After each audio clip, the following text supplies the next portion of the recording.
us about your experience in the train ride. My experience is quite okay. It's just like what you have in Europe, and we are all satisfied, and the services is okay. The cabins are very neat. There are expected to be some hiccups, but we recognize that as toothing problems, and they are going to be out of place in less than no time. But everybody would like the service to be spread across the nation, so that is this like it's one directional now, and we want to believe that if it is handled well, and when frequency is increased and time is also expanded, people can live very far and be walking in a very distant place, just like it's done in Europe and other places maybe you have traveled to. So it's quite okay. Please tell us about your experience on the train ride. Oh wow! With all sense of sincerity, I must tell you that I do not believe that this is happening in Nigeria.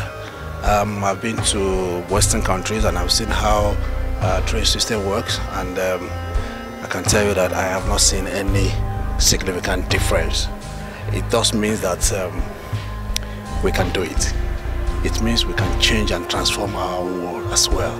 It means we can do things that will make our people very proud of being in Nigeria. And today, I can tell you that I feel so proud that I'm a Nigerian. I never believed the story, but I decided that I'm going to have a personal touch, a personal experience. And I tell you, my experience is wild. It was a nice experience. Actually, we just came to do the train ride. Oh, really? Yes. Okay. His birthday was yesterday, so I decided to take them on the ride. Okay. Happy birthday. So, did you enjoy the ride? Yes. Do you have any questions or complaints about the... Actually, in the morning when we came earlier, we expected them to, just wait for some time. The time they... Maybe it will be an advantage also, but a disadvantage too, because immediately they got there and we were even, trying to climb the staircase and go down. They left. So I think they should be able to work on it. Yes, they are timing. But like every Nigerian project, people have expressed concerns that this might not last. What do you have to say about that?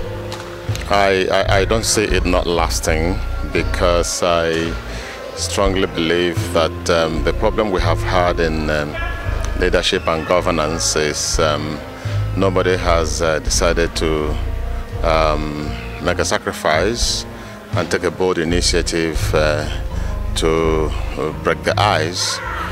So I strongly believe that if you did very well, your successor has no reason not to continue, not to improve on what you have achieved.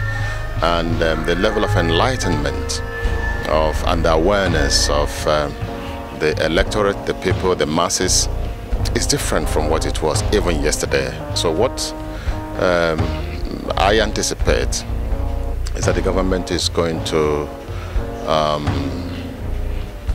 somehow systematically remove itself from it, allow the private sector to come in.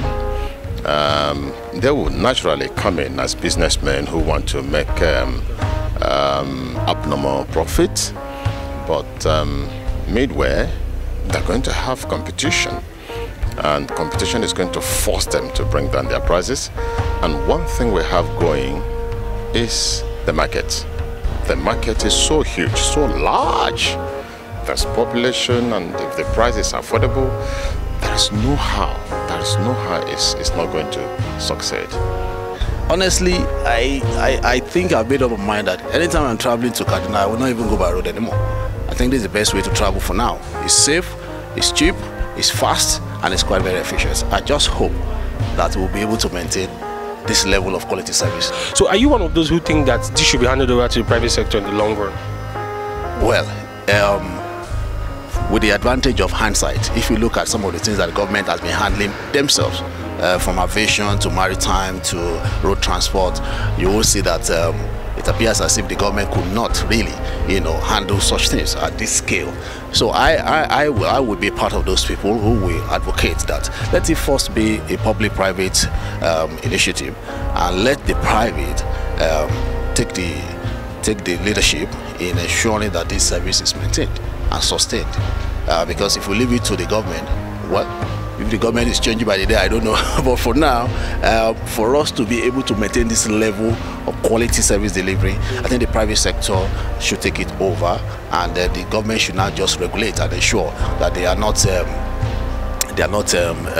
exploiting the people. That's what I would advise.